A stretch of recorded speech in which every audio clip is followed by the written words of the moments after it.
el libro de Habacuc, algunas porciones de este maravilloso profeta que significa en el hebreo abrazo. Habacuc significa en el hebreo abrazo. Y el tema es la fe ante lo desconocido. La fe ante lo desconocido. El profeta Habacuc, como una introducción en esta tarde, profetizó antes de que los babilonios llegaran a Israel a conquistarla. Por lo que antes de esta invasión, Israel ya se encontraba llena de temores, de confusiones, de dudas, porque estaba a la puerta una invasión, una guerra, que seguramente con la crueldad conocida de los babilonios iba a haber una masacre y un derramamiento de sangre inmenso. Eran tiempos de confusión, de crisis política, moral, espiritual y económica, y además temores hacia el futuro. Parece que nuestros tiempos se caracterizan también por las mismas condiciones, porque actualmente existe el temor, la confusión moral, filosófica y política que aumentan cada día más. Además, estamos continuamente con una amenaza de una tercera guerra mundial, de cataclismos, inundaciones, tsunamis, terremotos cada vez mayores, fenómenos naturales que aumentan cada año. Y la Biblia profetiza que debido a este cúmulo de amenazas que están cernidas actualmente sobre el mundo, la maldad va a aumentar. Los últimos tiempos, de acuerdo a la Biblia, no están caracterizados por avivamiento. Va a haber avivamientos pequeños, de aquí a allá, en aquella iglesia, no hay tal cosa como México para Cristo, o España para Cristo, o Guatemala para Cristo, o Argentina para Cristo, ¿verdad? Estas son utopías que nosotros hemos inventado. La Biblia no nos muestra, ¿verdad?, más que hasta que Cristo venga, las naciones se rendirán ante Jesucristo. Antes de eso habrá pequeños brotes, repito, de avivamientos esporádicos, dispersos por el mundo, pero tenemos profetizado en la Biblia la apostasía de la iglesia. En la maldad, dijo Jesucristo en Mateo 24:12, aumentará debido a el aumento precisamente de tanta confusión y de tantos problemas que están haciendo que los cristianos comiencen a perder su confianza en el Señor Jesucristo. En medio de todas estas circunstancias, mucha gente en los tiempos de Habacuc y en los tiempos actuales se preguntan, ¿dónde está Dios? Vemos en la televisión las inundaciones que arrasan con las casas, que inundan las casas muchas veces de los pobres.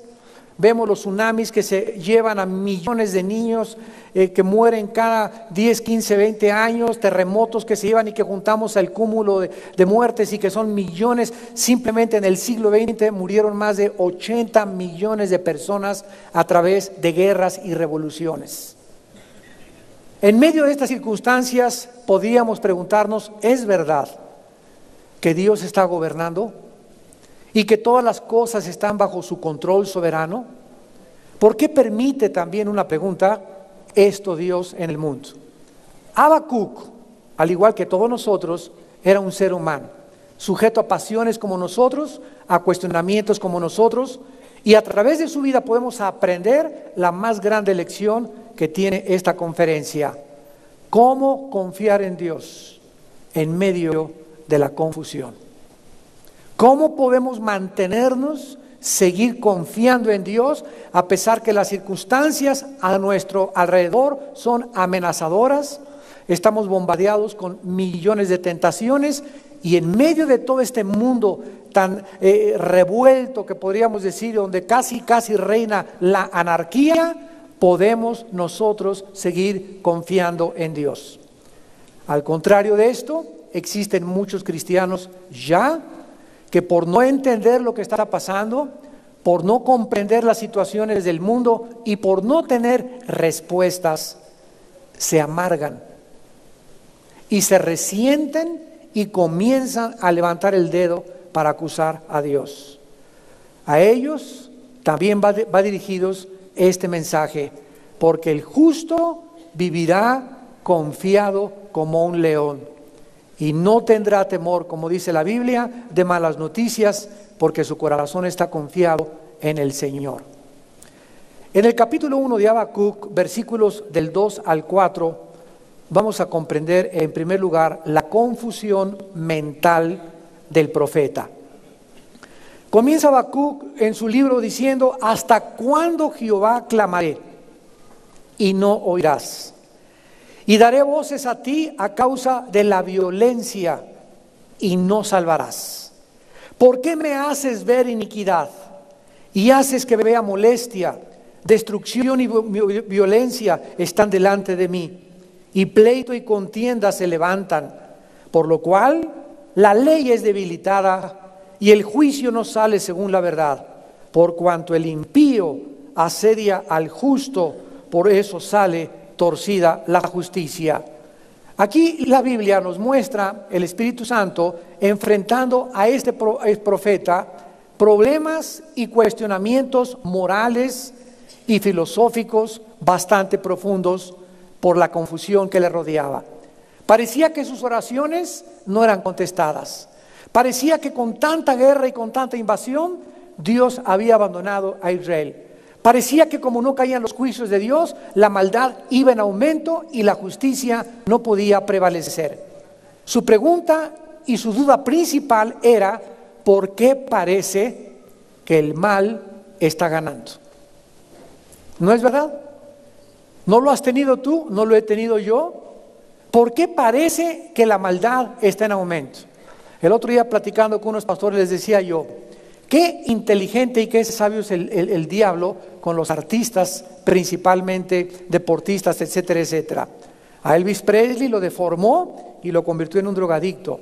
Después al pobre Michael Jackson, ¿verdad?, lo deformó físicamente y lo convirtió. A otra cantante muy moderna actualmente, ¿verdad?, también le dio todo el gozo y le dio y toda la alegría y le dio toda la fama y la publicidad, y de repente de la noche a la mañana se la acabó física, moralmente y espiritualmente. Y así el diablo agarra a sus iconos, agarra a sus representantes y los presenta al mundo, y el mundo: mi ídolo, yo quisiera ser como ese. ¿Por qué? Porque estamos acostumbrados a adorar personas. Tenemos programas los domingos en la televisión aquí en México, donde se presenta un concurso de unos muchachos que van a ocupar la banda de una o de otra persona, otra banda que ya pasó, y vemos que cada uno de ellos, aunque ni siquiera ha ganado, cuando los presentan en su pueblo, ya son dioses, ya son ídolos. Ya las muchachas se los quieren comer a ellos, los muchachos a ellas, porque es la tendencia continua del ser humano de estar adorando y de estar buscando un ídolo a quien comerme papacito, a quien comerme mamacita, a alguien a quien adorar, poner su foto, etcétera, etcétera. Es la propensidad humana. Y la Biblia nos muestra que un siervo y una sierva de Dios sí pueden tener dudas e interrogar a Dios. Si tú crees que porque eres cristiano no vas a tener dudas, que te van a asaltar y te van a llegar algún día a preguntarte: ¿por qué existe el mal? Dios, ¿por qué no me contestas mi oración? ¿Qué es lo que está pasando? No te asustes, Dios conoce nuestra condición.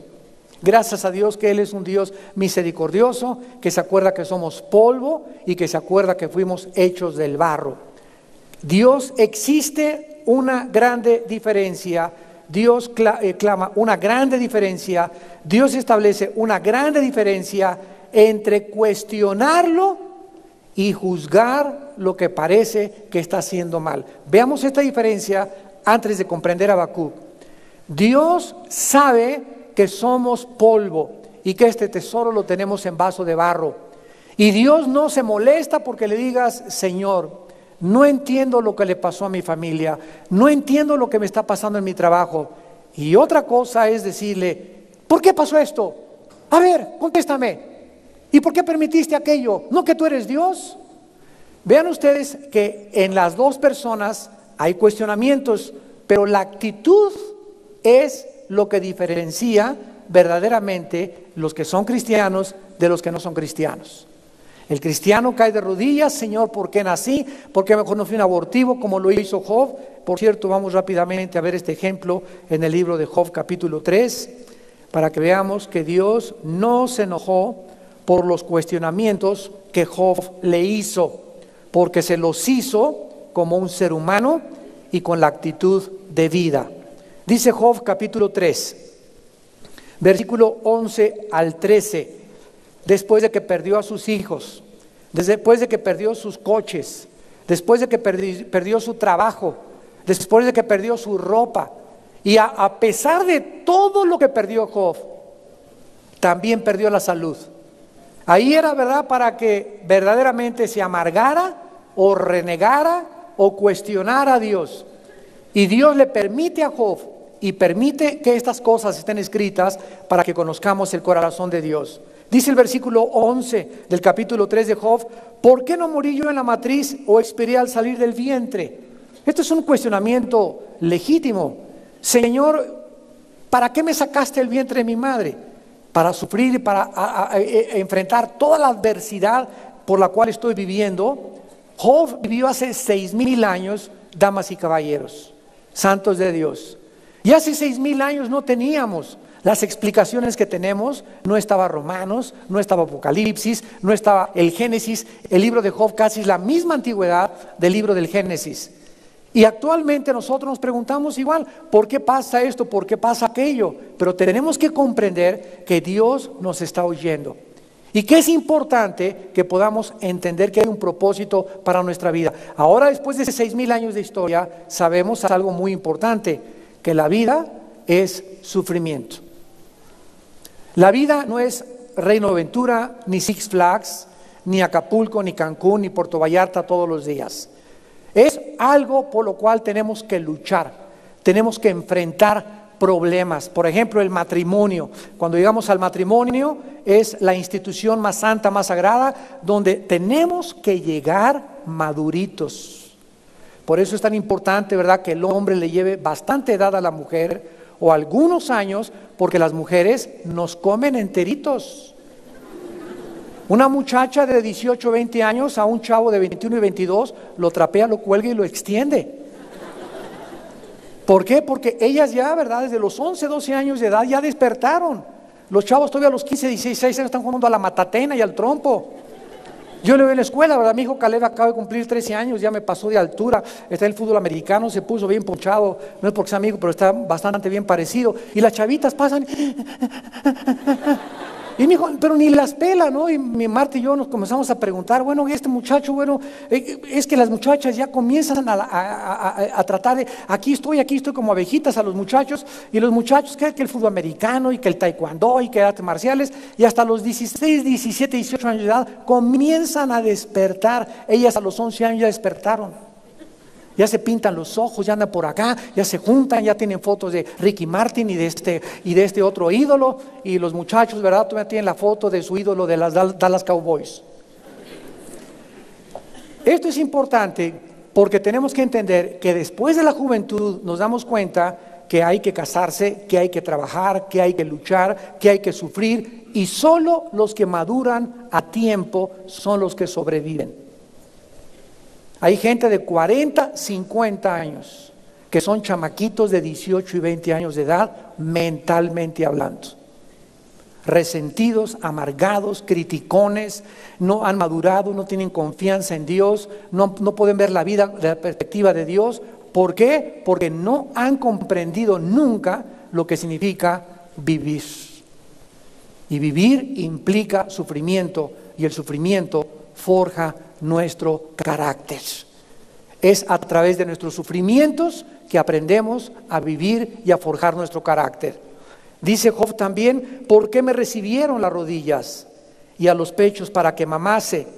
Ahora yo estaría muerto y reposaría, dormiría y entonces tendría descanso.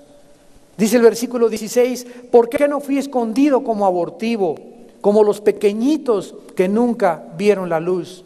Versículo 20: ¿por qué se da luz al trabajado y vida a los de ánimo amargado? Versículo 23: ¿por qué se da vida al hombre que no sabe por dónde ha de ir y a quien Dios ha encerrado? Escuchen la profundidad de esto, una filosofía de hace 6,000 años. ¿Por qué Dios permite que hayan nacido los niños de Biafra? Nacieron para estar esqueléticos toda su vida y morirse a los 4, 5, 6, 8 años de edad. ¿Por qué mejor no se quedaron en el vientre de su madre? ¿Por qué no murieron como abortivos? ¿Por qué permitió Dios que nacieran? ¿No te has preguntado eso? ¿Por qué permite Dios a tanta gente que nazca parapléjica, con síndrome de Down, etcétera, etcétera? Porque para nosotros la perspectiva del sufrimiento es nacer en camas de seda, en sábanas de seda, en un buen hospital, con buenas atenciones, con salud, etcétera, etcétera. Porque no sabemos que los pensamientos de Dios no son nuestros pensamientos, ni los caminos de Dios son nuestros caminos. Para nosotros esos niños que nos parten el corazón de Biafra y en el África muriéndose de hambre y tantas cosas que vemos que nos preguntamos ¿por qué mejor no hubieran nacido? Es porque Dios no considera, síganme con mucho cuidado, Dios no ve el sufrimiento desde nuestra perspectiva. Dios no ve las cosas que suceden desde nuestros ojos, Él los ve mucho más altos que nuestros ojos. Cuando su Hijo Jesucristo estaba colgado en una cruz, al pie de la cruz estaban los griegos y estaban los judíos. Los griegos representaban la filosofía y la sabiduría del mundo antiguo. Los judíos representaban la religión. Y tanto los judíos como los griegos se preguntaron, los griegos, en su sabiduría filosófica, ¿por qué si hay un Dios todopoderoso, omnipotente y bueno como Apolo y como nuestros dioses, cómo es posible que este se llame el Hijo de Dios? ¿Y por qué le permite Dios que hagan pedazos a su Hijo en la cruz y su Hijo no se defienda cuando Él dice que Él es Dios? Dios enloqueció la sabiduría de los griegos. Y los religiosos se preguntaron, aquí dice en Deuteronomio, maldito el que es colgado en un madero. No, por lo tanto, de acuerdo a la perspectiva como vemos la Biblia, no puede ser el Hijo de Dios porque sería maldito. Y no entendían que detrás de los sufrimientos de Cristo y de la tragedia más grande de la humanidad se encontraba escondida la sabiduría de Dios. Y que gracias a esa tragedia y ese hombre destrozado en la cruz se manifestaba el poder, el conocimiento, la santidad, el odio de Dios contra el pecado y su sabiduría infinita que enloquecía la sabiduría de los hombres. Y por eso al entrar a la Biblia tenemos que comenzar a cambiar nuestra manera de pensar y no ver el mundo con los ojos de mi alma, sino con los ojos de mi espíritu que está entrenado en el espíritu de la Biblia. Continuemos. Habacuc, ante todas estas circunstancias, por no tener todavía tan entrenado el espíritu, comenzó a cuestionar a Dios y Dios le da la primera respuesta. Habacuc capítulo 1, versículos 5 al 6. Vean la primera respuesta de Dios a la confusión y a la incertidumbre de este profeta. Mirad entre las naciones y vean y asómbrense, porque haré una obra en vuestros días que aun cuando se os contare no la creeréis. Porque aquí que yo levanto a los caldeos, nación cruel y presurosa que camina por la anchura de la tierra para poseer las moradas ajenas. En medio de la confusión de Habacuc y en medio de los problemas intelectuales y espirituales de Habacuc, la respuesta de Dios lo confunde más.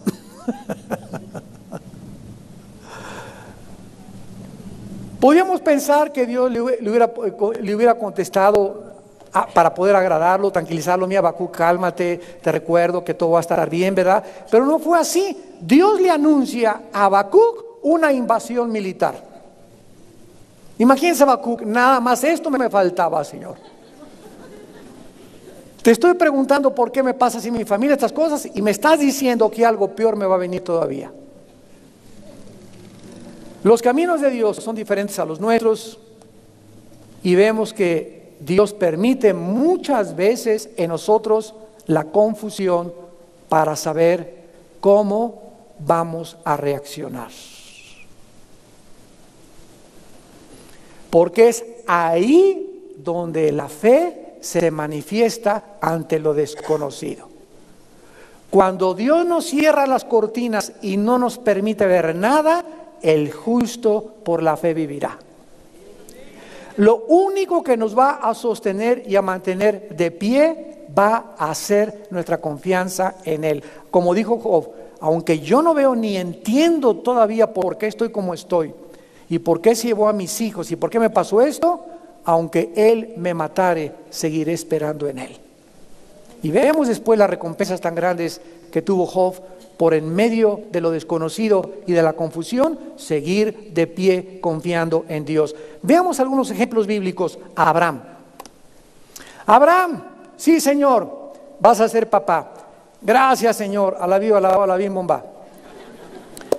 Y pasan 25 años y llega a los 100 años Abraham. Y va con el ginecólogo a tratar, ¿verdad?, que le dé Viagra. Trae a Sara al ginecólogo para ver si había medicinas o algo, porque humana y físicamente los dos llegaron a el límite de la reproductividad. Ya no podía ni Abraham ni Sara, se le pasó el tiempo a Sara, pasó su tiempo de menopausia, también su andropausia y 2 pausias Abraham, y nada de nada.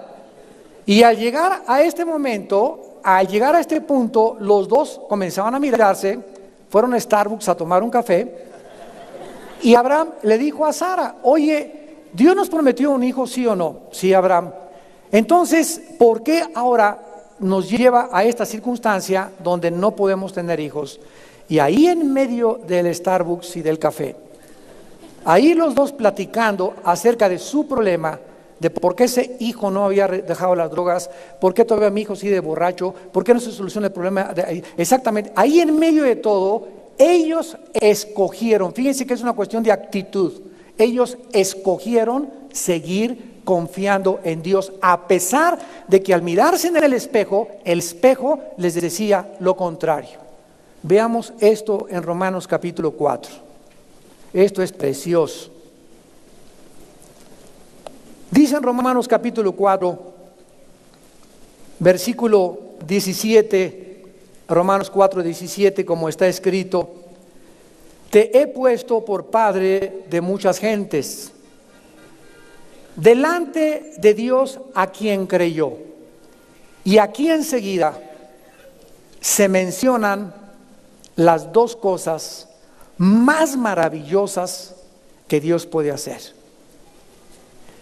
Al Dios al que tú estás sirviendo y al que yo estoy sirviendo es el que da vida a los muertos. Si Dios puede a un cuerpo corrompido, deshecho, en putrefacción, volver a juntar sus átomos, volver a hacer que la sangre vuelva a circular y volverlo a levantar cuando ya hedía como a Lázaro, ¿no será capaz de hacer cualquier cosa por nosotros? Y en segundo lugar, al Dios que servimos es el que llama las cosas que no son como si fueran. Déjenme explicarles esto. Cristo tiene a 12 discípulos, a los apóstoles. Y Cristo los ve a todos, miren, eran los hijos del Zebedeo, eran de Veracruz. Eran jarochos. Porque eran mal hablados, de 5 palabras, 6 eran groserías. Maldicientes y groseros, etcétera, etcétera. Al otro Pedro, terco, pero terco como una mula. Los otros criticones, otros que querían y ambicionaban estar cerca de él sentados cuando viniera. Y cuando Cristo ve a este grupo de hombres, Cristo no los llamaba ni trabajaba con ellos como ellos eran. Cristo los llamaba no como eran, sino como lo que iban a hacer. Cristo tenía el poder de ver el potencial escondido en una persona y seguir trabajando con esa persona. Y este es el papel de nosotros los pastores. Nosotros no podemos verlos a ustedes como lo que son ahorita, sino como lo que van a hacer. Ahorita aquí en medio de la iglesia hay ovejas, mazacuatas, coralillos, ovejas, cabritos y lobos. Y uno que otro cascabel. Pero nosotros tenemos que ver que Dios los va a cambiar y que Dios los va a transformar.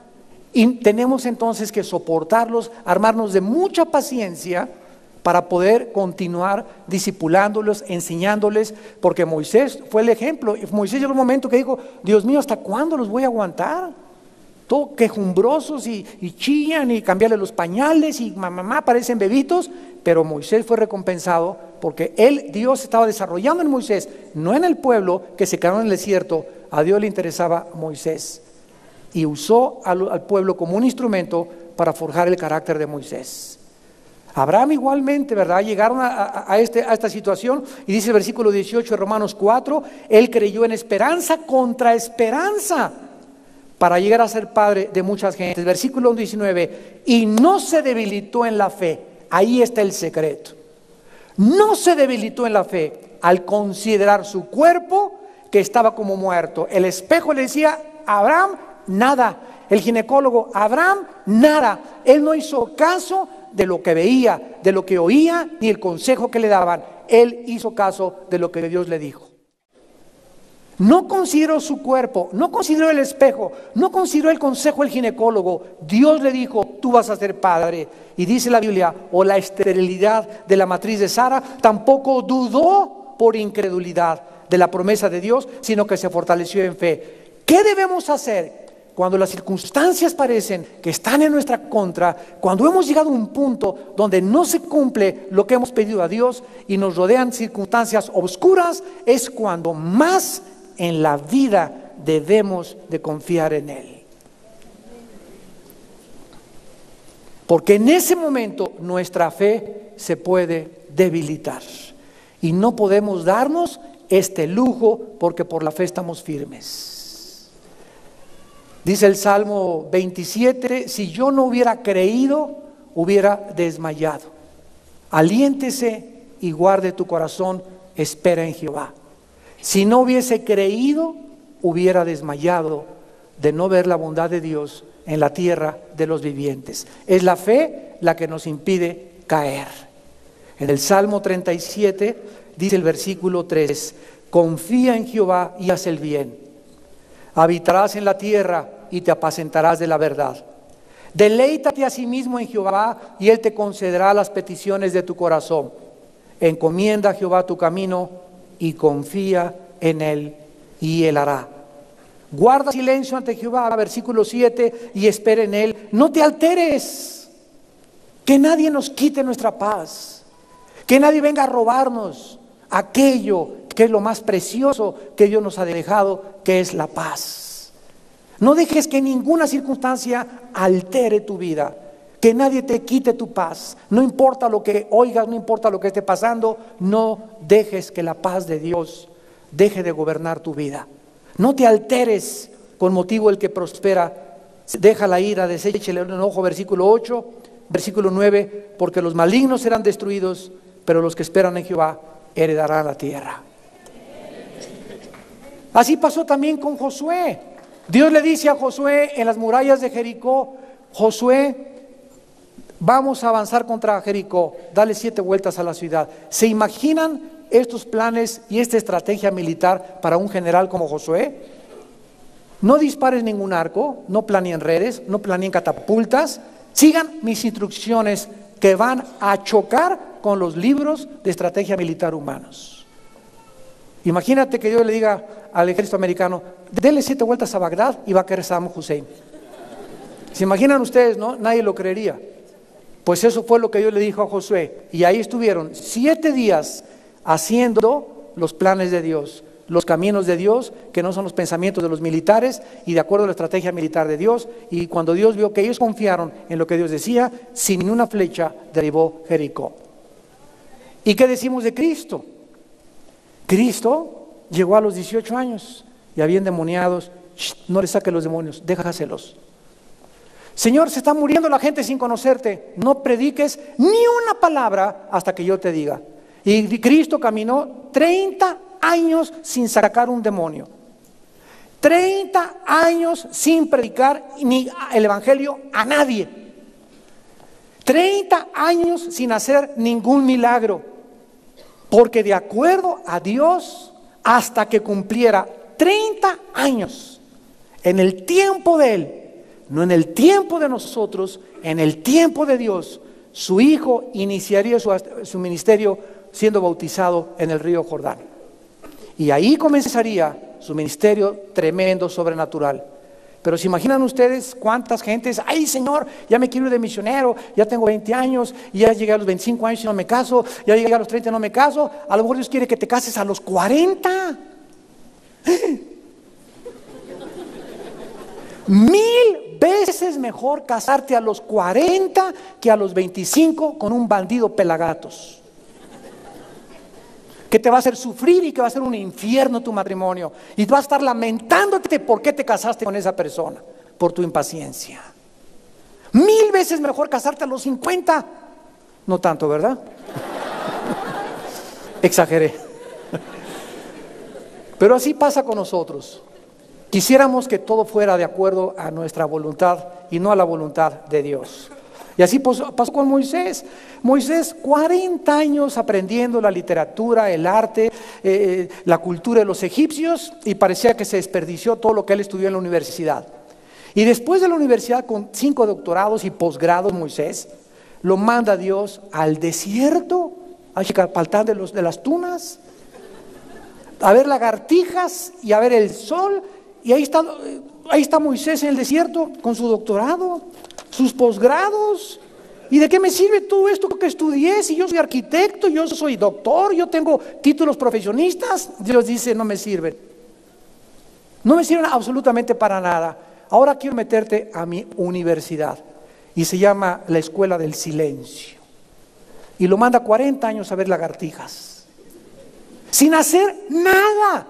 40 años sin hacer nada. Y después de los 80 años de edad, Dios le dice a Moisés, ya estás listo para el ministerio que te voy a entregar, de ir a libertar a mi pueblo. Los pensamientos de Dios no son nuestros pensamientos. Los caminos de Dios no son nuestros caminos. Tenemos que aprender a conocer cómo actúa Dios. Pero sigamos con Habacuc y veamos en segundo lugar la confusión de Habacuc, que aumenta. Y en el capítulo 13 y 14, el capítulo 1, le dice Habacuc a Dios, muy limpio eres de ojos para ver el mal, ni puedes ver el agravio. ¿Por qué ves a los menospreciadores y callas cuando destruye el impío al más justo que él? Y haces que sean los hombres como los peces del mar, como reptiles que no tienen quien los gobierne. Después de la primera respuesta de Dios, profetizándole la futura invasión babilónica para castigarlos, ahora Habacuc está tratando de entender la santidad de Dios, los medios que Dios usa para él cumplir sus propósitos. En primer lugar, realmente Dios estaba diciendo a Habacuc, ¿controlas la creación? Habacuc piensa que en medio de la confusión que estaba viviendo se parecía a los peces del mar, donde nadie los gobierna. ¿Has pensado tú lo mismo? En segundo lugar, todos nosotros también vamos a llegar a esta encrucijada en nuestra vida, que nos vamos a enfrentar con cosas que no entendemos, que no tienen explicación aparente. ¿Y qué vas a hacer en ese momento? Cuando no puedas explicar lo que te sucede. ¿Por qué te quitó Dios a Pancho? ¿Por qué te quitó Dios a Filomena? ¿Por qué te dejó tu esposo? ¿Por qué te dejó tu esposa? ¿Por qué se cayó tu casa? ¿Por qué no hiciste ese negocio que tú estabas seguro que con eso ibas a seguir adelante? ¿Por qué de repente algo sucedió en tu vida que frustró tus sueños o tus planes? ¿Qué vas a hacer en ese momento? ¿Llamarás injusto a Dios? ¿Sacarás la espada y contenderás con Él y le vas a decir, para eso soy cristiano? ¿Para eso te estoy sirviendo y he sembrado todo lo que he sembrado para que me suceda esto? ¿Te rebelarás contra Él y comenzarás a juzgar sus caminos? ¿Qué iba a hacer Habacuc ante estas circunstancias tan adversas? Y veamos en tercer lugar su decisión, que es la decisión que que en ese momento todos nosotros tenemos que tomar ante lo desconocido. Dice el capítulo 2, versículo 1, sobre mi guarda estaré, y sobre la fortaleza afirmaré el pie, y velaré para ver lo que se me dirá y qué de responder tocante a mi queja. ¿Qué hizo Habacuc? En primer lugar, confiar y esperar en Dios. No entiendo lo que pasa. Voy a seguir haciendo muchos cuestionamientos, pero no es cuando yo quiero cuando Dios me va a contestar. Yo voy a seguir confiando en Él. Voy a seguir orando, voy a seguir leyendo la Biblia, voy a seguir hablando de Él, lo voy a seguir alabando. Y tal vez la semana que entra, Él me dirá por qué me pasó lo que me sucedió. Cuando Dios ve esa actitud de nosotros, de que seguimos confiando y creyendo lo que dice su palabra, se manifiesta en nuestra vida con su poder sobrenatural. Porque sin fe es imposible agradar a Dios. Sin fe es imposible que tengas contento a Dios con tu vida. Dos caminos a escoger. Y nosotros tomaremos la misma decisión o nos amargaremos y desconfiaremos de su sabiduría.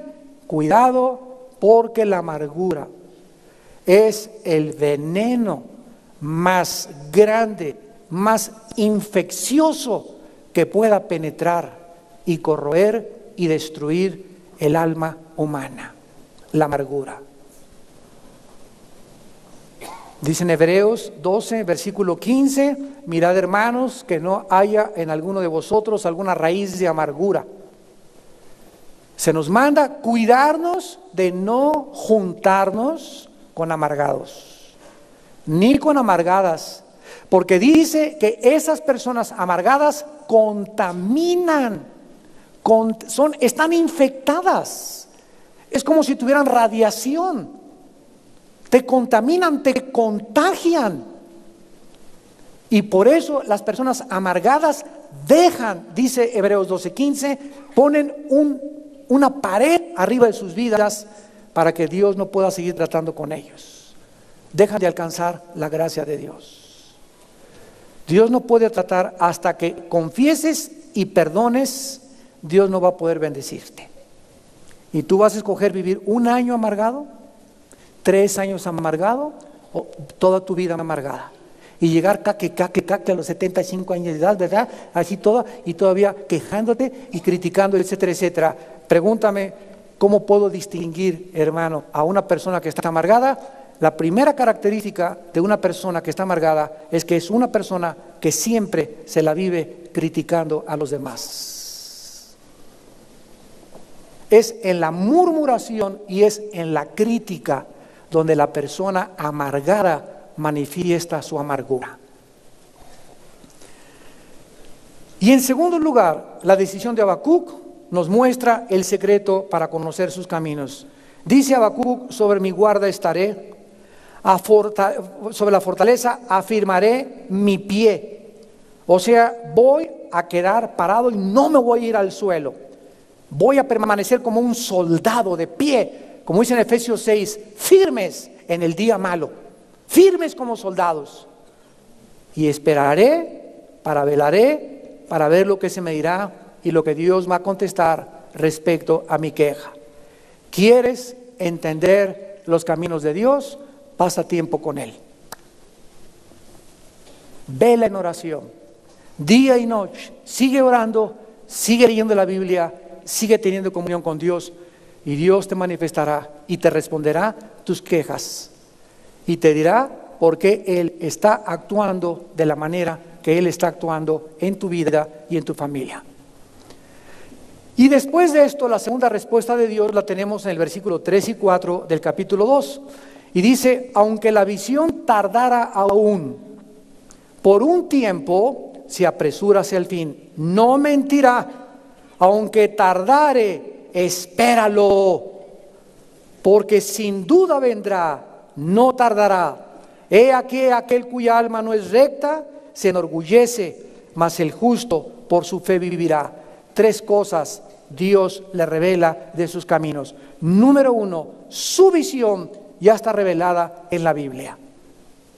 Su visión y sus caminos ya están revelados en la Biblia. La voluntad de Dios para nuestra vida ya está escrita en la Biblia, para que vayamos y practiquemos lo que aquí está escrito. No esperes que un ángel se te aparezca en la noche, un sueño. Estoy esperando que alguien me dé una palabra profética para poder confirmar esto. No esperes esas cosas, ven a la palabra de Dios. Si Dios te quiere mandar un ángel, que te lo mande. Si Dios quiere mandarte una palabra profética, que te la mande. Pero tú no estés buscando esas cosas, busca a Dios en su palabra.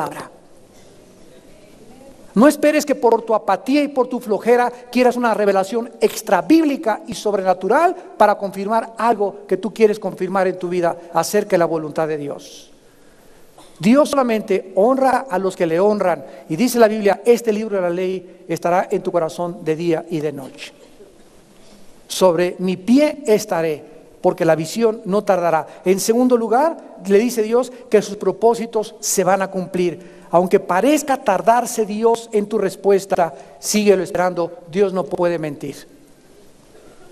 Hermano, tengo 10 años orando por mi hija que está en las drogas. Tengo 15 años esperando que mi hijo deje el alcohol. Tengo esperando este trabajo. Síguelo esperando. Santa Mónica, la madre de Agustín de Hipona, oró 30 años para que Agustín se convirtiera. Y fue uno de los más grandes santos y teólogos de la vida cristiana. Oímos el testimonio ayer en el desayuno de una muchacha, ¿verdad?, que vivió una vida de disipación. Yo casi veía en ella a la muchacha de ayer, a María Magdalena. ¿Verdad? Dice que se reventó y que hizo y que, bueno, todas las cosas que hizo por provenir de una familia de la clase media alta, de mucho dinero, etcétera, etcétera, con juniors y por acá y con carros deportivos. De repente perdió todo esta muchacha y se convirtió a Cristo, y le quedaron todavía las cicatrices, se le ven las cicatrices de su vida pasada, por lo cual nadie puede juzgar a una persona así. ¿Por qué? Porque las cicatrices del pasado quedan, pero nos damos cuenta que al final Dios trabajó en su vida por las oraciones de sus hermanas. Dios cumple lo que prometió: mis hijos van a ser salvos tarde o temprano. Y van a ser apóstoles, y van a ser profetas, y van a ser predicadores. Porque aunque tarde, espéralo. Ahí viene tu hijo, ahí viene tu hija. No te desanimes, no te rindas, no te desesperes. Sigue confiando en el Señor contra viento y contra marea. No te tires al suelo, no te amargues por las misericordias de Dios. No creas que ya llegaste al final. Estás vivo, y mientras estés vivo, Dios oye las oraciones. Mientras estés viva, hay esperanza. Pero tú eres la única, tú eres el único, con tus oraciones y con tu perseverancia, que podrás ganar las almas. Él va a venir, no te tardes, dile al Señor. Y finalmente, ¿verdad?, hay 2 clases de personas en el versículo 4. Aquel cuya alma no es recta se enorgullece, mas el justo por su fe vivirá. Mientras el Señor viene, habrá 2 clases de personas en el mundo. El orgulloso es el que culpa a Dios de su suerte y le juzga por no entender sus caminos. Ahí están clasificados la mayoría de los ateos. Esta persona ha establecido sus propias reglas del juego y no se somete a las leyes de Dios. Esta clase de personas son reconocibles por la amargura que reflejan en sus rostros. Y por otro lado, hay otra clase de personas que la Biblia le llama en el hebreo el sadik, que se traduce como el justo. Es una persona que tiene una certeza en la vida, que tiene una seguridad, que no se rinde, que es un guerrero, que es una guerrera, que está forrada con escudo, está por acero, y le entran las flechas y la golpea la vida y la golpea las adversidades, y parece que va a caer y se levanta porque espera en Jehová, y cada vez que vienen las tormentas levanta alas como las águilas y vuela cada día mucho, mucho más alto, porque su esperanza está en Jesús. En Jesús nada más. Esta persona sabe que Dios está al control, que Él es soberano, y que mientras Él regresa podemos vivir en paz. Podemos guardar la tranquilidad. Como dijo Jesús en Juan 14, no se turbe vuestro corazón ni tenga miedo. Mientras yo vengo, el mundo va a estar de cabeza. El mundo va a estar cada vez más confundido y más alejado de mí. Pero ustedes son mi pueblo. Vivan cerca de mí.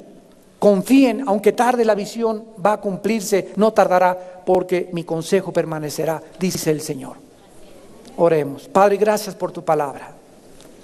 Gracias, Señor, por levantar nuestra alma, nuestro ánimo, fortalecernos, exhortarnos y consolarnos con tu palabra. Gracias porque estas palabras son fieles y verdaderas. Gracias, Señor, porque no tenemos que vivir como el mundo vive, con pastillas tranquilizantes, con drogas, con alcohol, con anestésicos, para que ellos puedan permanecer de pie.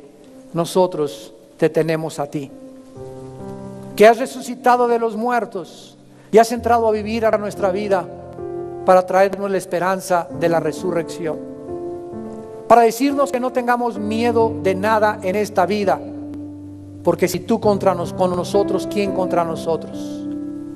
Oh Dios, tú eres el Dios que muda los tiempos y las edades. Eres el Dios que conoce lo escondido y lo que está en lo profundo, y en ti mora la luz.